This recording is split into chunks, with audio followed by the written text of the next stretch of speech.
Saya ke Pak Prof. Sarson. Oke, makasih. Assalamualaikum warahmatullahi wabarakatuh. Waalaikumsalam warahmatullahi wabarakatuh. Minal aidin wal faizin, mohon maaf lahir batin. Ini sudah jam 11 lewat. Selalu saya dapat bagian dari Pak Presiden ini, selalu saya dibuat begini. Nanti sudah tidak ada orang yang mendengar. Tapi iya. Tapi yang di rumah banyak di anu juga. Oke, Bapak dan Ibu yang saya hormati. Saya tidak bisa menanggapi apapun. Saya akademisi dan tidak punya latar belakang hukum. Cuma makanya saya bingung juga seperti Pak Desra. Pak Desra saja ahli hukum, dia bingung. Apalagi saya bukan ahli hukum. Tapi pertanyaan saya, mau dibawa kemana kebenaran di Gorontalo ini? Mau dibawa kemana hukum? Yang ujung-ujungnya adalah kebenaran. Nah, kebenaran itu ada 3. Ada kebenaran ilahiyah, kebenaran filsafatiyah, dan ada kebenaran ilmiah. Yang kita pertentangkan tidak tahu kemana. Sebab acuan kita adalah jaksa tinggi pertama bilang tidak terlibat. Sekarang jaksa Kajati yang baru mengatakan dia terlibat, artinya bersalah. Saya sebagai orang awam hukum, matau tuh buti cerita lah buti. Tapi itulah hukum. Hukum itu merah bisa dia katakan putih. Ya, yang putih bisa dibalik jadi merah. Kan begitu. Karena ada semesta pembicaraan dilewat. Ini ahli hukum ini kan, mohon maaf. Kadang-kadang orang hukum itu melewati semesta pembicaraan. Kalau dalam matematika, 1 tambah 1, 2. Tapi jika bilangannya berbasis 0, berbasis 2. Kalau berbasis 10, tapi kalau berbasis 2, 1 tambah 1 sama dengan 1, 0. Atau 1 ekor ayam tambah 1 ekor anjing, tidak boleh dijumlahkan. Mungkin ayam, ya. Kecuali kalau ayam itu sama dengan anjing, dia menjadi 2. Tapi kalau tidak sama dua-duanya, tidak boleh Pak. Nah, oleh sebab itu, saya sebagai akademisi, saya cuma menyampaikan begini. Kalau kita bicara pada kebenaran, kalau filsafat tidak pernah mendefinisikan apa itu kebenaran. Tapi dia memberikan dasar-dasar kebenaran itu apa. Walaupun itu disebut dengan teori kebenaran, ada 4 Pak. Ada teori koherensi, asas kebenaran ini. Koherensi, ada korespondensi, ya, ada kebermanfaatan atau ya pragmatisme, dan ada performances. Performansi. Itu 4 itu kebenaran kalau kita bicara hukum ini Pak. Secara filsafat ini, filsafat. Oleh sebab itu filsafat tidak pernah mendefinisikan tentang kebenaran. Seperti hukum yang ada sekarang ini. Ya Pak Dokter. Kalau kita bicara, tidak ada. Dia cuma memberikan asas-asas. Kalau korespondensi, dia berkoresponden. Kalau koherensi, dia ajek. Kalau dia pragmatisme, kebermanfaatan. Saya tidak tahu sekarang dimensinya kebermanfaatan yang ada sekarang itu atau tidak. Ajak kebermanfaatan, itu pun berbeda. Pak Nixon kebermanfaatannya lain. Kalau lawannya Hamim, itu kebermanfaatnya lain. Dan dua-dua bisa jadi benar. Ya kan begitu. Kalau performance itu berdasarkan fakta penelitian memang benar. Itu yang ini. Yang saya lihat. Makanya kita bingung. Mau di mana nih kemana kebenaran ini? Kalau orang hukum tidak bingung. Karena dia bisa membalikkan kata narasi mereka jago-jago. Ya. Kalau saya orang matematika Pak. Saya selalu berpatokan pada jika maka. Ini yang selalu katakan di sini. Walaupun dalam matematika juga ada jika dan hanya jika.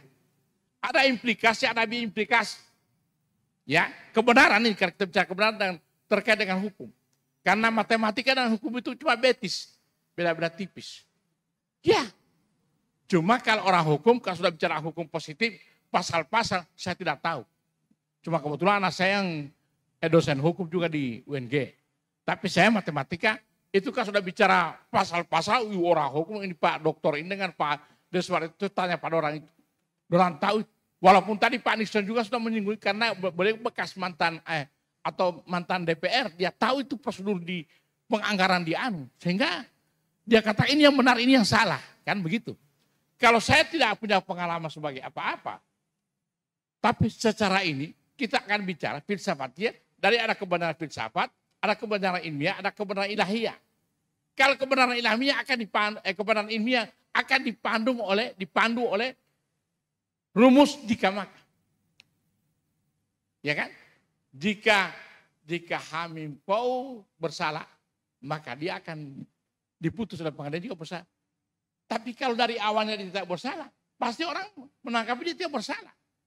Sebenarnya dulu itu saya sudah berprediksi, ini memang betul-betul Hamim Pau terbukti bersalah. Tapi ketika ada penjelasan Kajati waktu itu, alhamdulillah. Alhamdulillah, saya cuma alhamdulillah. Dan saya Pak tidak terlalu dekat dengan Pak Hamim Pau. Dan saya juga bukan orang Nasdem. Mohon maaf, politik Pak Madute, Pak Ade di mana? Jadi saya bukan itu. Saya cuma melihat dari dimensi yang lain. Penegakan etika dan moral dan kebenaran.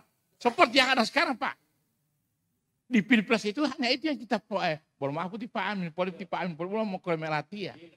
Kan kita sebagai akademisi hanya menjaga itu. Etika dan moral itu kita jaga. Sekarang si A bicara ini. Tiba-tiba 13 tahun kemudian, dengan posisi yang sama, mengatakan dia bersalah. La ilaha illallah Muhammad Rasulullah. Tapi boleh maaf nih Pak Loli, Pak Prengki, siapa aja mau olah itu. Enggak boleh karena itu pasal yang hukum. Cuma saya ada keheranan. Mau bawa di mana itu? Mau di mana? Bagaimana kebenaran dan hukum di Gorontalo? Kalau dua petinggi kejaksaan yang kita anggap memang memiliki kompetensi dan kewenangan untuk menjadikan sesuatu benar dan salah, sudah berbeda. Dan itu perbedaannya 13 tahun yang lalu. 10 tahun lalu atau katakan 10 tahun yang lalu. Heran bin ajaib. Ya. Sampai itu kadang-kadang ini abal-abalan juga ini kalau begini. Mohon maaf ini orang-orang ahli hukum. Saya pun tidak mengatakan hukum itu abal-abalan. Tapi pelakunya kadang-kadang kita bisa anukan itu. Iya kan? Kalau hukum benar, apa yang disampaikan oleh Pak Dokter dengan Pak Desa dengan Pak Ulol, oh benar. Pak Arwin juga, Pak Halim juga benar. Walaupun kebenarannya masih perlu dipertanyakan juga. Karena dia kebenaran politik itu berbeda juga. Kebenaran politik juga berbeda, kebenaran sosial berbeda. Apa ini? Kan begitu. Oleh sebab itu, saya sekali lagi coba bicaralah dari hati ke hati. Memang dilatih paham itu atau deh. Kalau tidaklah, kita ikhlas. Dan jalani proses selesai. Tapi kalau tidak salah, tolong dia dikeluarkan. Kan itu. Sebagai masyarakat saya cuma minta itu. Jangan juga dipolitisasi. Kalau saya tidak menganggap itu. Politisasi di penegakan hukum. Itu pasti. Maka kejaksaan itu politik. Kan itu. Walaupun dulu yang kepala kejaksaan, Kejaksaan Agung itu orang Nasdem. Dan saya juga ikuti itu jalan jahit. Walaupun saya cuma baca-baca.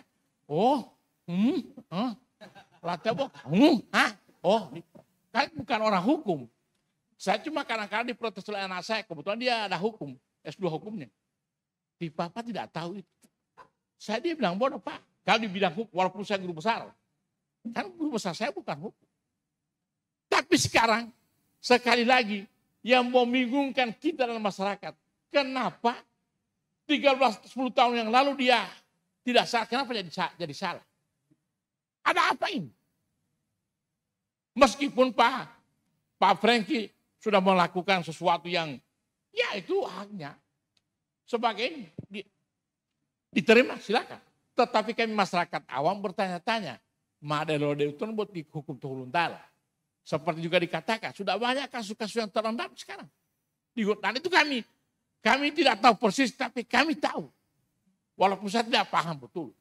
Masalah GOR, masalah GUR, masalah GER, ada. Kami tahu.